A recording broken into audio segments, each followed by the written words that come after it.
Depression is a common and sometimes serious disorder of someone's mood that is persistent, intensive, and often affects the mind and the body at the same time.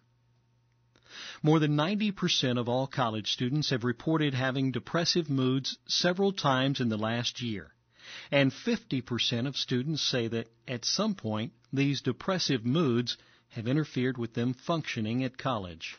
How could you tell if a friend was seriously depressed? If they were really sad or if they wouldn't talk to you for a really long time.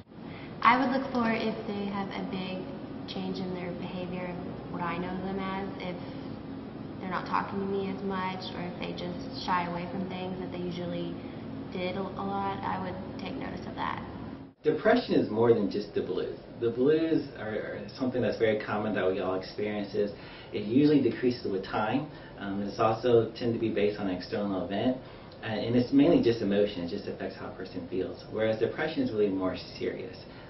It's actually a physiological condition.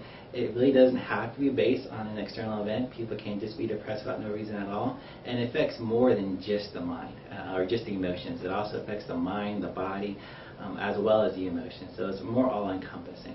So if you see those type of signs where it affects all different areas of the body and it really increases with time and it's not based on an event, that's usually kind of an indicator that it's depression.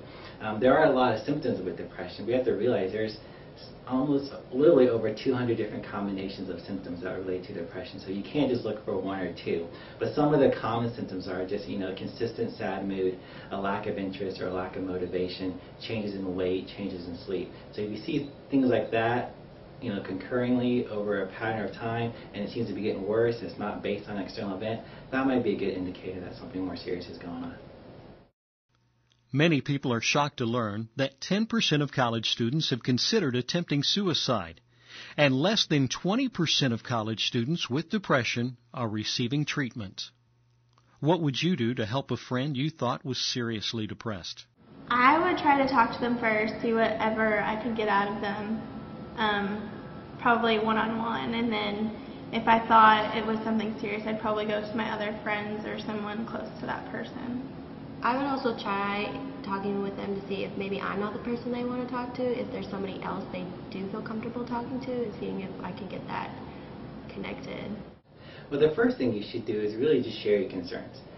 If you approach your friend, it's really important not to be judgmental. Don't use the words, I think you're depressed, because people can argue with that. They can say, no, I'm not depressed.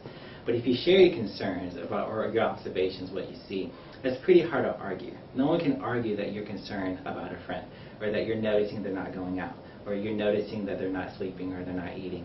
So if you really approach it as, this is what I'm noticing, these are my concerns, that's not something people can argue about. So that would be the first step, is really approach them, but share your concerns. The second step is really know the resources that are available. On campus, you should know where the counseling center is at. You should also know that we have walk-in appointments available during the day, and also know that our sessions are free to enroll students. And so, as a reminder, the counseling center is located in the Brown-Lupton Health Center, which is the same building that you would go to see your doctor, but we have our own entrance. Our entrance is on the west side, on the side that faces Stadium Drive. And for all enrolled students, the service is already covered by a student service fee, so there's absolutely no cost. And if you want, you can come in, just a walk-in appointment. Just come to our office, say you want to see a counselor, and we'll see you that day. So that would be the second step. And the third step is also just to remain their friend and be encouraging. You don't have to be a professional. You don't have to fix their depression. But don't be withdrawing or isolated or scared of them either, because your friend will notice that. So just continue to be supportive, continue to be their friend, and just maintain that relationship that you already have with them. More than 80% of people with depression improve with treatment within several months. The Counseling, Testing, and Mental Health Center is here to help all TCU students. All appointments are confidential and records are separate from your educational records. For more information, please visit our website at www.counseling.tcu.edu or simply call 817-257-7863.